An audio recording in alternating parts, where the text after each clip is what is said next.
জয় জয়। আমি একটা কথা অকপটে বলি, আমি আমরা সবাই যারা ঠাকুরের কথা বলি, এটা আমার বিশ্বাস যে শ্রী শ্রী ঠাকুরকে কোনো পুরুষোত্তমকেই কোনো কোনো ভাগবত পাঠক, কোনো বক্তা, যেই হোক না কেন, তাদেরকে প্রতিষ্ঠা করা যায় না। সূর্যকে আমি যদি সারাদিন গানে রাখি, সূর্য কিচ্ছু এসে যায়।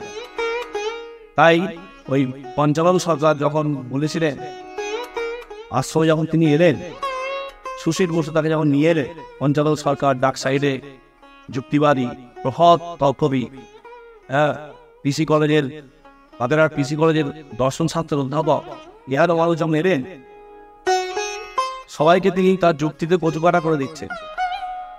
কেউ দাঁড়াতে পারছে না তার সঙ্গে, এত প্রখর যুক্তিবাদী মানুষ। সেই পঞ্চানন সরকার যখন ঠাকুর কাছে বলা হবে, খবর এ তো কেউ পারা যাচ্ছে না আমার সঙ্গে, বাপরে বাপ কি পাণ্ডিত্য, কি পড়াশোনা। তখন ঠাকুর বললেন যে অন্তার কাছে পাঠিয়ে দিই, ওনাকে যে যুক্তিটা দিয়েছিল আমি সেটা শুধু উল্লেখ করলাম। কি বলছেন? তখন পঞ্চানন সরকার বলছে, আপনি আপনার অনুকূল চন্দ্রকে আপনি আপনার ভগবান দেবতা বলে আপনি বিশ্বাস করেন, তো লোককে বলছেন কেন? সারা পৃথিবী দরকার আছে। তখন ওই অনন্ত মহারাজ এই কথাটা বলেছিল যে সূর্য যখন পৃথিবীতে উদিত হয়, তখন সূর্য কখনো পৃথিবীর মানুষকে বলে না, এই আমি উঠেছি, তোমরা আমাকে প্রণাম কর। মানুষ তার প্রয়োজনে ওই সূর্যকে তার আকর্ষণ, তার যে মহিমা, তার যে মাহাত্ম্য, তার যে কর্মকাণ্ড, সূর্যের যে তার যে রশ্মি এবং তার যে শক্তি, পাওয়ার ক্ষমতা, উৎস, সমস্ত পৃথিবীর শক্তির উৎস হচ্ছে সূর্য। মানুষ তার উপকার পেয়েছে বলে যে মুহূর্তে সূর্য পূর্ব গগনে উদিত হয়, মানুষ তাকে উচ্চারণ করে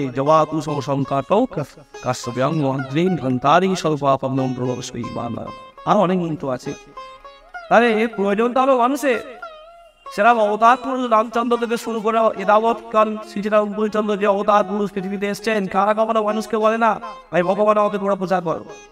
মানুষ তাদের প্রয়োজনে যখন একটা ডাক্তার প্রথম চিকিৎসা শুরু করে, যখন তার আস্তে আস্তে প্রসার বেড়ে যায়, সমস্ত যখন মানুষ তার পরিচিতি হয়ে যায়, তাকে আর লোক ডাকতে হয় না, তাকে আর রোগীকে ডাকতে হয় না, রোগী তার প্রয়োজনে তার কাছে যায়। তখন মানুষ কি বলে, তো ডাক্তার তোরা যেন গণ্ডগোল করি।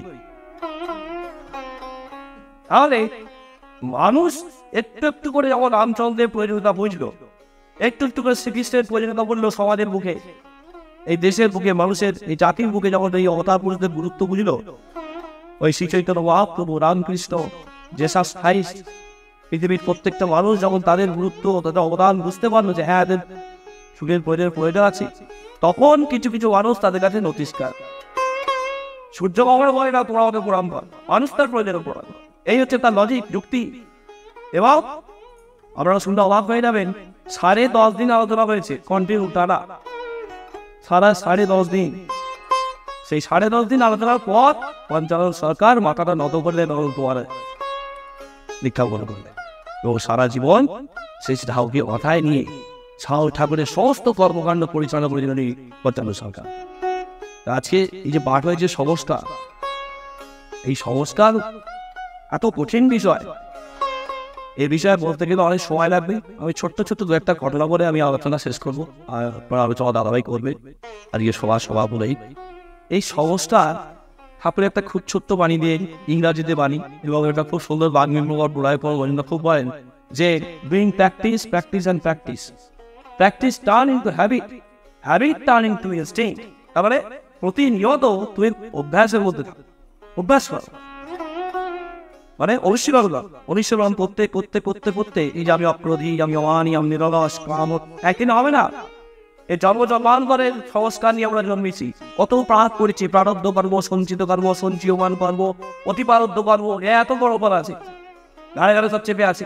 কত অভিযোগ করেছি, কত পতাকালাপ করেছি, কত মানুষকে হত্যা করেছি, কত নারকীয় জঘন্য কাজ করেছি, সে সব ওই পাপ আমাদের সঞ্চিত আছে, এত রকম প্রারব্ধ কর্ম আছে।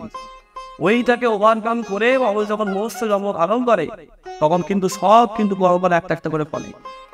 এবারে কি হয়, তারাই ভাগ্যবান যারা চট করে সৎপুরুষ কর্ণকাণ্ড হবে। ওই যে বলছিস তোরা যাতে যত কিছু পাপ করে থাকিস, সব পাপ আমার মাথায় দে, আমি তোদের সব পাপ মাথায় নিয়ে নরকের স্বর্গরাজ্য স্থাপন। গোহত্যা, নরহত্যা, স্ত্রী হত্যা, ভূহত্যা, যত পাপ করে থাকিস সব ক্ষমা মাথায় দিয়ে তো কে নিতে পারে? তাই জন্য একটা মানুষ সারা জীবনে দেবে শীতলা মাতা, কালী, দুর্গা, মনসা, বড় বাবা সন্তোষী মা এত পুজো করলো, যখন চলে যাচ্ছে বলতে বড় হরি হরি বল, বড় কালী কালী বললেই, বড় দুর্গা দুর্গা বললেই কেন হরি মানি হচ্ছে অরণকর্তা। তোমার জন্মের যত কর্মফল তুমি করে এসছো, আগের জন্ম হচ্ছে কর্মফল, জন্ম জন্মান্ত করবে, এক হাত তো হরণ করতে পারে কে? স্বয়ং হরি শ্রীবিষ্ণু। তাই বলে বল হরি হরি বল, আর কোনো দেবতার নাম ওখানে চলে না। তাই দেখবেন ওই ঠাকুর মশাই যারা পুরোহিত, আমরা টুকটাক একটু পুরোহিতের মন্ত্র জানি বলে পৌরোহিত্য পরাশ যখন বড় পুজো টুজো হয় আমাদের বাড়িতে, ঠাকুর মশাইকে জিজ্ঞাসা করে দেখবেন যে শেষে একটা মন্ত্র বলে, আমি সব জায়গায় অনেক জায়গায় বলি যে প্রিয়তম পুণ্ডরীকাক্ষ সর্বে যজ্ঞের সরবরি তসমিন তুষ্টে জগৎ তুষ্টে প্রেণীতে প্রীতম জগৎ। এই কথাটার মানে কি? এই সংস্কৃত শ্লোকটার মানে কি? যে হে হরি, আমার এই যে ক্রিয়াকর্ম, আমি যে মন্ত্রোচ্চারণ করেছি, আমি যে বেদ পাঠ করেছি, আমি যে সংস্কৃত মন্ত্র উচ্চারণ করেছি, আমার মধ্যে ভুল থাকতে পারে, ত্রুটি থাকতে পারে, বিচ্ছুতি থাকতে পারে, এবং এই যে জন্মগঞ্জে এত আয়োজন করেছে এর মধ্যেও ভুল ত্রুটি হতে পারে। আর উপাচারে তুমি সব যদি কোনো কর্মফল ভুলে থাকে তুমি ক্ষমা পাবে।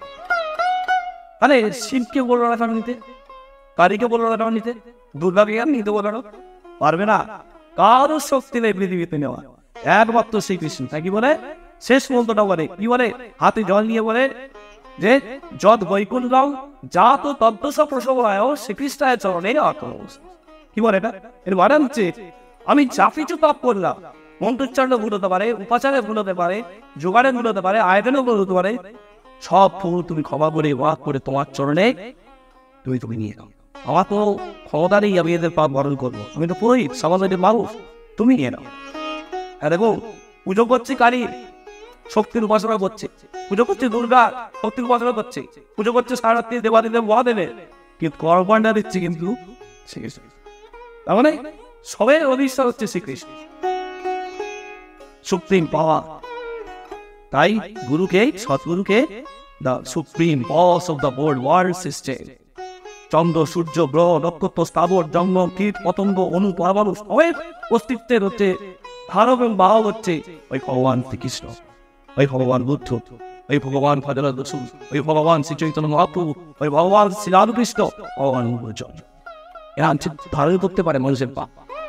তাই এই সংস্কার দেখবেন একটা কুকুর, আপনি কেন বললেন এই যে doing practice practice and practice, তুমি অনুশীলন করো অনুশীলন করো অনুশীলন করো, ওই শতাংশ বলতে বলতে একটু যদি রাগটা কম, একটু কিঞ্চিত, খুব চন্ডালে রাখছিল। দীনবন্ধু ঘোষ বলছে তার স্ত্রীর সঙ্গে ঝগড়া হয়েছে, তার শ্বশুরের দেয়া নাকি ওই মেহগিরি কাঠের খান নাকি তিনি পেটো। বাবা বলতেন যে 30-35 হাজার লোককে চুপ করে রাখার ক্ষমতা ছিল তিনি অধবাসের, এমন স্ট্রং জানেন করতে। তখনকার দিনে সব তলোয়ার বক্তা, জনার্দন মুখোপাধ্যায়, বৈদ্যনাথ সিং, ডক্টর লালমোহন দাস, ডক্টর রেবতীমোহন বিশ্বাস, কার নাম বলবো, তলোয়ার বক্তা সব। আমরা তো সব একদম চুনোপটি, আমাদের বক্তৃতা আছে না না কিছু কাজও হবে না, সেই জিনিস আমাদের ধারণ বলতে হয় কেন? যদি কোনো মানুষের শুনে একটু পরিবর্তন হয়, আমার যদি একটু পরিবর্তন হয়, আমি যেটা বলছি সেটা আমি করছি না, যদি বাড়ির দিকে একটু পালন করি, তাই কি বলে তুমি অনুশীলন করো, বলতে থাকো, শ্রবণম মঙ্গলম, শুনতে শুনতে যদি একটু পরিবর্তন হয়, তাহলে doing practice and practice practice, অনুশীলন করতে করতে কি হবে, ওটা আমার অভ্যাসে পরিণত হয়ে যাবে। আপনাদের যদি কাউকে বলা হয়, এই সঙ্গে আমার শব্দ ঋত্বিক দেবতা ভারত চলচ্চিত্র কথা বলেছিল যে আগামী কাল থেকে যদি সৎসঙ্গী গুরুভাই দেশ কি দেওবাদ কি যে সংস্থাই হোক কেন, যদি বলা হয় আগামী কাল থেকে আপনি ইষ্টবিধি করবেন না, ছেড়ে দেবে, অর্থ সোজা না, অক্ষর কথা উঠেই কোনো নিঃশর্তে কথা উঠে মুখ হাত পা ধুয়ে বাসি কাপড়টা ছেড়ে ওই গুরুর সকাশে বসে চোখের চলে ইষ্টার্ঘ নিবেদন করে বর্তমান সমাজ ব্যবস্থায়। কে করালো? ওই শ্রীজা বঙ্গুলচন্দ্র, ওই রামচন্দ্র, শ্রীকৃষ্ণ যা বলে গেছিল, বৌদ্ধ জেসাস যা বলে গেছিল, কেউ করাতে পারে না, ঠাকুর করাবে। এই সংস্কারটা কিরকম সংস্কার দেখবেন, ঠাকুর কি সুন্দর বলছে, একটা কুকুর, এটা বলতে গিয়ে থেমে গেলাম, এই কুকুর দেখবেন আগে জঙ্গলে বাস করতো, তখন না খুব সুন্দর একটা কুকুর আছে, আর গোড়াচাঁদ বেড়াতে একটা কুকুর, ল্যাব এখন প্রত্যেক ঘরে ঘরে একটা ল্যাব আছে, তার ওপর কুকুর দেখবেন অনেক আরো অ্যালসেসিয়ান আছে, ডোবারম্যান আছে, স্পেনিয়ার আছে, আরো সব আছে। তা কুকুর দেখবেন আগে ছিল বনের পশু, জঙ্গলে বাস করতো, ও পাতার মতো জড়ো করে ওই গরম করে জায়গাটাকে তৈরি করে ও কিন্তু শুতো। এখন কুকুর কিন্তু গৃহপালিত পশু হয়ে গেছে, মানে সব থেকে মানুষের প্রিয় যদি কেউ থাকতে হয়, বিশেষ করে মায়েদের, এত মেয়েরা বউকে ভালোবাসে, স্বামীর চেয়েও বউকে বেশি ভালোবাসে, যা অবস্থা দেখতে পাচ্ছি ফেসবুকে দেওয়া। তো অনেকগুলো এরকম পেজ আছে শুধু কুকুরকে নিয়ে আছে, দেখবেন নামও মনে নেই, গোল্ডেন এসব আছে, দুষ্টু, হ্যাঁ এসব আছে। যাই হোক, এই বিদায় চলে আসছে। ঠাকুর বলছে যে সংস্কার কেমন জিনিস ছিল, তখন ওই যে পাতা মুটো দিয়ে ঘিরে শুতো, এখন বেটা ও তো হাটেন দিয়েছে আর পাতা মুটো নেই, বেটা একবারও ঘুরবে, একবারও ঘুরবে। দ্যাট ইজ সংস্কার, ওইটা হচ্ছে সংস্কার। ও বলতে পারবে না, যতই জঙ্গল থেকে ওকে নিয়ে চলে আপনার বিছনা, ও কিন্তু তুই একবার ঘুরে শুবে, দেখবেন আর ফলো করে দেখবেন, ওটা সংস্কার।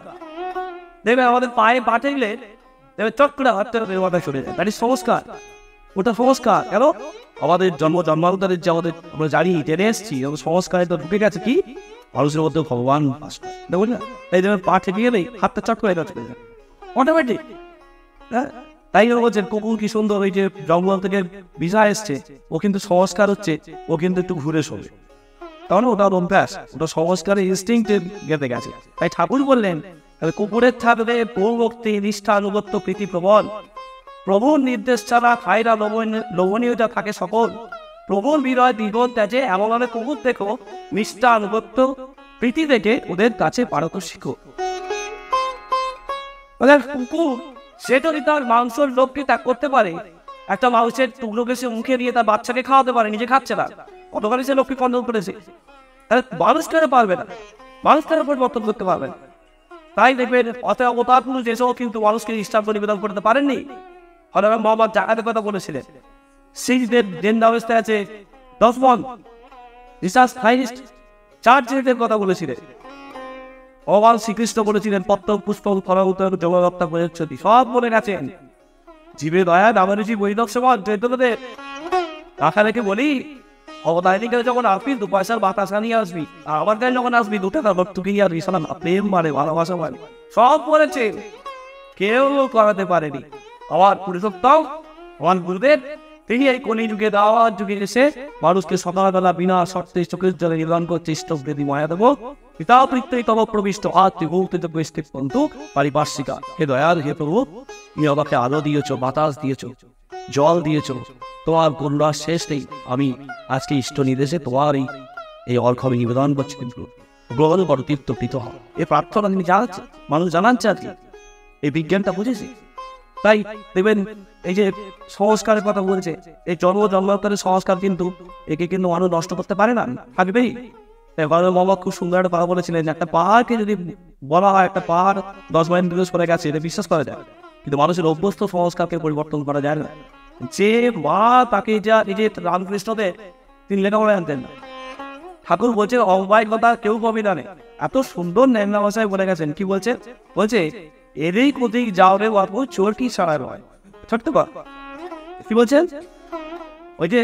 ওই যে তার যখন মনে একটা বাকু থাকে, আমি বলতে ওই সুতোটা পড়ানো থাকে, ও যখন খাটাস খাটাস করে দাঁড়ে ষাট ষাট করে তুমি এদিকে যাচ্ছে, এদিকে আসছে, এদিকে যাচ্ছে, ওর গড় নিয়ে কিন্তু চোর কি মনতে ও যেতে পারবে না।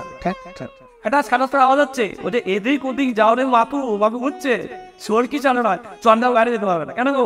ওই মা সব ওই তার জন্মের মুহূর্তে, জন্মকালের মুহূর্তে পিতা বীজ দিচ্ছে আর মাতা যে গ্রহণ করছে, ওই যে টোন কিলোর তাই যে সংস্কার মানে প্রকৃত হয়ে যাচ্ছে, পৃথিবী কোনো ইউনিভার্সিটি ওকে পরিবর্তন করতে পারবে না।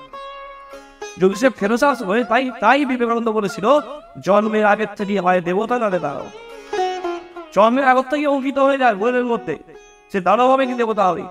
সে মেয়েদের সম্মান করবে কি শ্রদ্ধা করবে, মেয়েদের রক্ষা করে সে বাড়িতে পৌঁছে দেবে কি মেয়েদের বিমস্ত করে সে নারীর দহন করবে, ও আগে থেকেই নির্ধারিত হয়ে আছে, কিছু করা নেই, কোনো মিলিটারি কিছু করতে পারবে।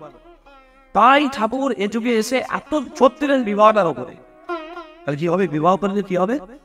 বোথ সাইড, যখন একটা মেয়ে সে যেমন ছোটবেলা থেকে বোথ সাইড একটা ছোট এই শেয়ার যে এখন বয়স আরো আগে থেকে এই ছোটবেলা থেকে কুলকুলকি ব্রত করছে, শিবরাত্রির ব্রত করছে, আরো ব্রত করছে, বা আমাদের শ্রদ্ধা জ্ঞাপন করছে, ভালোবাসছে, প্রতিবেশীরা ভালো ব্যবহার করছে, এবং এই যে তার এই চেনটা তৈরি হচ্ছে, সংস্কারটা গর্বটা তৈরি হচ্ছে, ভালো সন্তানকে আসতে গেলে এত আবেগে পরিচর্যা করতে হবে। তাই ঠাকুর বলেছিলেন নেতাজিকে, আমার মনে হয় মায়ের ছেলেদের শিক্ষা শুরু হয় মায়ের পেটে আসা 15 বছর, এখান থেকে শুরু হয়ে গেছে। এই যে এত ব্রত উপবাস মেয়েরা করছে, ওই গর্ব সংস্কার তৈরি হচ্ছে, তারপর সে পিতা মাতাকে শ্রদ্ধা উচিত হচ্ছে। এই করতে করতে তার যখন বয়স হয়ে গেল, তাহলে এবার সে উচ্চারণ করছে কি এখন বর্তমান যুগে, আমি অক্রোধী, আমি অবারি, তাহলে শিখেছে কাম, ক্রোধ, লোভ, মত, মোহ, আশ্চর্য, ষড়যন্ত্রকে সে কন্ট্রোল করছে। আমার একটা ছেলে, সেও কিন্তু এটা বলতে বলতে কন্ট্রোল করছে। করতে করতে এই কম্প্যাটেবল ম্যারেজ সংগঠিত হলো, বর্ণ, বংশ, গোত্র, আয়ু থেকে বিবাহ হলো, এদের মধ্য থেকে ভালো সন্তান আসবে, এছাড়া কোনো পথ নেই। তাই বিবেকানন্দ বলেছিল, there is no other to follow is to have an idea। অনুকূল চন্দ্র সবাই মানুষের জীবনের পথ নেই। তাই সংস্কার কিরকম, তুমি ছোট্ট একটা ঘটনা বলে শেষ করবো। সংস্কার, এবার ধরুন মাছওয়ালা, মাছ উইলি, মাছ যারা বিক্রি করে, তা এটার দিনে নিয়ম ছিল ওই মাছ দিতে দিতে গ্রামে চলে যেত, আর ফেরার পথে টাকাগুলো সংগ্রহ করতো। হ্যাঁ, রামকৃষ্ণ পরমহংসের ঘটনা, সংস্কার কিরকম জিনিস দেখুন। তা তখন দিতে দিতে চলে গেছে, আর ফেরবার সময় সন্ধে হয়ে গেছে। আর সন্ধে হয়ে যাওয়ার সময় কি হলো, সে ফুলের মালিক, সে ফুল ব্যবসা করে, ওর বাড়িতে ঢুকে বলছে তোমার মাছের দামটা দাও, আর ওর বাড়িতে সন্ধ্যেটা হয়েছে। বলছে হ্যাঁ গো, তুমি এই সন্ধ্যে হয়ে গেছে, তুমি সন্ধ্যেবেলা তুমি কোথায় যাবে, তুমি আজকে এক কাজ করো, শীতের বেলা তুমি আমার বাড়িতে থেকে যাও। ও থাকতে বলেছে, আর থাকতে বলেছে, রাতের খাওয়া দাওয়া হয়ে গেছে, সুন্দর করে খাওয়া দাওয়া খাইয়ে দিয়েছে, খাইয়ে ওকে বলছে তুমি শুয়ে পড়ো। আর কোথায় শুতে দিয়েছি, যে ঘরে ফুল থাকে, যে ঘরে ফুল ডাই করা আছে ওখানে শুতে দিয়েছে। আমি কিন্তু কথা বলতো সংস্কার কিভাবে আসে, যখন ওই ফুল ডাই করা যেখানে ঘরটা আছে সেটা শুতে দিয়েছে, মাঝে মাঝে দেখছে উঠছে, জল খাচ্ছে, পায়চারি করছে, ও আর হয় না, এবারে হিসেব করছে, ফুলটুন সব জলটাদি করছে, পরের দিন ভোরবেলা বেরোতে হবে। তো তোমার কি হলো, তুই ছটফট করছো কেন, দাদা ঘুম আসছে না, কিন্তু ঘুম আসছে না, লাই ব্যবস্থা করছি, দাঁড়াও, তুমি শুয়ে পড়ে যাও। এর যে আজ চুপড়িটা ছিল, বেশ করে জলে ছাপটা মেরে একদিন আগের কাছে দিয়ে দিয়েছে, আর 15 মিনিট পরে তাকে বস বস করে ঘুমোচ্ছে। আমি কি ও সংস্কার হচ্ছে, ও তো পাচ্ছে আরতি ঘুমোয়, ও তো মেয়ে চুনি, ওকে ফুলের ঘরে মধ্যে তো হবে। তাহলে জন্মগত সংস্কার নেই, যে যা জন্মেছে তুমি আপনার কত বড়, এবার পুরুষোত্তম দেব কত বড় কারণ কিছুতেই হবে না। তাই ঠাকুর একটা ছোট্ট দ্বীপরক্ষিত ঘটনা বলেছেন, কি বলেছেন, অন ইনকারেজেবল, এই শব্দটা ইউজ করেছেন। কি মানে কি, মানে কি অন ইনকারেজেবল মানে হচ্ছে জন্মগত অসংযোগ, ওর কিছুতেই আর পরিবর্তন হবে। বন ইনকারেজেবল, ঠাকুর বলছেন এ দেহ আর হবে না, যদি দেহ পাল্টে এসে যদি মনেও হতে পারে, আমার সংশয়। তা কারণ আমাদের মধ্যে কিছু মানুষ যেটা নিয়ে এসেছি ওর পরিবর্তন করা যাবে। তাই সংস্কার এমন জিনিস, এই ধরুন জমিদারের বইয়ের বিয়ে নিয়েছে, মানে বৌমা এসছে, জমিদারের বউ খুব হিষ্টপুষ্ট চেহারা ছিল, দেখে বিয়ে বাবা করে নিয়ে এসছে একটা মতো ছেলে, জমিদারের ছেলে, খুব আশা যে এ হাতের কাজ টেনে করবে। তাও আছে আছে, কিন্তু শরীরটা আস্তে আস্তে ওই বৌমা ক্ষীরজীবী হয়ে যাচ্ছে, বৌমার শরীর আর কি যেটা পোস্টাই হয় না। সবাই ভেবে চিনতে অবাক যে রামকৃষ্ণ পরমহংসের ছোট ছোট ঘটনা। তখন জমিদার বসে গেলে চিন্তায় পড়ে, জানি এত সুন্দর হিষ্টু বৌমা দিকে নিয়ে এলাম, একমাত্র ছেলে বুঝিয়ে দিলাম, এত টাকা খরচা করে, তা বৌমার যেন কাজের প্রতি আপনি হয়ে ক্ষীরজীবী হয়ে যাচ্ছে, খায় না দেয় না, জরাজীর্ণ হয়ে যাচ্ছে, কি হলো, কি এমন করলো। তখন সে বললো তারা কাজ বলো, সমস্ত পাড়া প্রতিবেশী খবর দিয়ে দাও, পাশের গ্রামের সব খবর দিয়ে দাও, যদি কোনো বৈদ্যরাজ কবিরাজ যদি আমার বৌমা শরীর ফেরাতে পারে, তা আমি তার অনেক টাকা পয়সা উপহার দেবো। কেউ আর ফেরাতে পারছে না, সব যত ওই বৈদ্য কবিরাজ আছে সব ফিরে যায়, ও শুধুই কাজ করছে। আর গ্রামেরা এত হাতুড়ে বৈদ্য, ও আর থাকতো, মানে বয়স হয়ে গেছে, ওই ডাকে না, পুরো হয়ে গেছে, সব আগুনের সব চিকিৎসা শিখে MBBS সব আছে, MP সব করা। তো ওকে এবার এসছে, তোমার কি হয়েছে, তোমাদের কি এত মন খারাপ কেন, বাড়ির সব আনন্দ সব উড়াট করে গেছে, আর কীর্তন টীর্তন হতো তোমার বাড়িতে না, আর বলো না এই একমাত্র বৌমা বিয়ে দিলাম, এই দেখো না সব ক্ষীরজীবী হয়ে গেছে। তোমার বৌমা কোথায়, বলে কেন, বলে না আমি একটু তার তোমার বৌমাকে দেখবো। মানে এত বৈদ্যরা সব কবিরা এলো, তুমি কি করতে পারো না, তুমি কি করবে, এবারে বলতো গ্রামে থাকো, তোমার ডাকে না, তাদের দেখা করাও না অবশ্যই। ও দেখে চলে গেছে, ঠিক আছে এক সপ্তাহ পর আসবো। ও এসে কি করেছে, ও একটা ন্যাংরা ঠুলি করে এখানে একটা তাঁবি ফেলে দিয়েছে, ওই একটা রোল ধরে জল খাবে। ও বলেছে ও ধরে জল খা, বলছি যা বলে তো যাবোই, তাহলে দেখি পালন করে দেখি, অত বয়োজ্যেষ্ঠ মানুষ বলে গেল। আর রোজ ধরে জল খাচ্ছে, যত জল খাচ্ছে মাস 6 পর থেকে দেখা যাচ্ছে শরীর পুষ্টাই হয়ে গেছে, হ্যাঁ জেলা ফিরে গেছে, কাজ হাতের কাজ ফাঁসির থেকে কেড়ে করছে। তাও বলছে ওকে বৈদ্যকে ডাক করাও, বৈদ্যকে যখন ডাক করিয়েছে বলছে তুমি যে আমার এই যে বৌমা হচ্ছে, তুমি সেই পুরোনো চেহারা ফিরিয়ে দিয়েছো, বৌমা এখন বেশ কাজের প্রতি আগ্রহ এসছে, ছাগলির থেকে তেলে কাজ করছে, আর গৃহস্থালী সব দেখাশোনা করছে, তোমার এই পুরস্কার তুমি নিয়ে যাও। কেউ পান না, তুমি পেরে গেলে। এবার সব পুরস্কার জমির দস্তাবেজ নিয়েছে, জমির দলিলপত্র নিয়ে গোলবাড়ি করে যাচ্ছে রাস্তা দিয়ে। আগের যারা বৈদ্য ওকে ধরেছে, ওকে ধরে বলছে তোমার কি এমন তুমি ওকে দিলে যে আমরা কেউ পারবো না, এত বড় বড় ডিগ্রিধারী সব পাস করা বইতো, আর তুমি পেয়ে গেলে দূর, ও তো বাস বানানো শুরু গেল। বলে দিয়া দেবো বাংলা শুরু হবে, ওকে চোখটা উল্টা কপালটা দেখলাম আর হাতটা দেখলাম, ওকে আগের জন্য ছিল ম্যাদরানি, ও বউ পয়সা করতো, পায়খানা পয়সা করতো, তা পায়খানা করতে করতেই মুড়ি খাচ্ছে, আপনি খেতে পারবেন? দাঁড়িয়ে হয়ে যাবে সংস্কার। ও জন্মগত কখন ব্যাদারি ওরা হচ্ছে ওদের এমনই সংস্কার, ওদের ওই পায়খানা পয়সা করতে করতেই মুড়ি খাচ্ছে, ভাত খেয়ে নিচ্ছি ওই কাপড়ে, আপনি খান ওরা দাঁড়িয়ে হয়ে যাবে সংস্কার। তা ও ওর কপালটা দেখে ওর মনে হয়েছিল যে এ হচ্ছে আরেকজন ব্যাদারি ছিল, তবে কি খাওয়াবে ওই গুদানি যোগা, যত খাচ্ছে তত শরীর পোস্তাই। এ হচ্ছে রামকৃষ্ণ পদামদের ঘটনা। যাই হোক, আমরা যেটা যা সংস্কার নিয়ে জন্মেছি সে সংস্কারের তো বাইরে যাওয়া যাবে না। আমার মা কি আমাকে দিয়েছে, কি দিয়ে পাঠিয়েছে পৃথিবীতে আমি তো জানি না, তাই আমাদের ভুল ভ্রান্তি যাই হোক, এই জীবনে শুধু তাকে পেয়েছি বলে আজকে তার দুটো কথা বলার সুযোগ পেয়েছি। আজকে এই যে এত মানুষ আজকে ঠাকুর অনুকূলচন্দ্রের সংস্কার নিয়ে সংস্কৃত না হতো, এই ইষ্টবিধি করা, এই যে প্রার্থনা করা, আর্য ঋষি ভারতবর্ষের যে কালচার ঠাকুর একটু হলেও আমাদের মধ্যে ইম্পাক্ট করে দিলেন, একটু একটু করে। এই যে সকালে উঠে প্রার্থনা করা, ইস্তার নিবেদন করা, সন্ধ্যেবেলা প্রার্থনা করা বা আমাকে প্রণাম করা, এই যে শ্রদ্ধার একটা বাতাবরণ তিনি তৈরি করে দিলেন, একটু সুযোগ করে দিলেন ইষ্ট কাজ করার। সবাই ভালো থাকবেন। আমি সে কথা বলতে পারি না, যেটুকুনি বললাম। যদি ভালো লাগে গ্রহণ করবেন, না হলে ছোট করে ফেলবেন। জয় ভাই বান্ধে।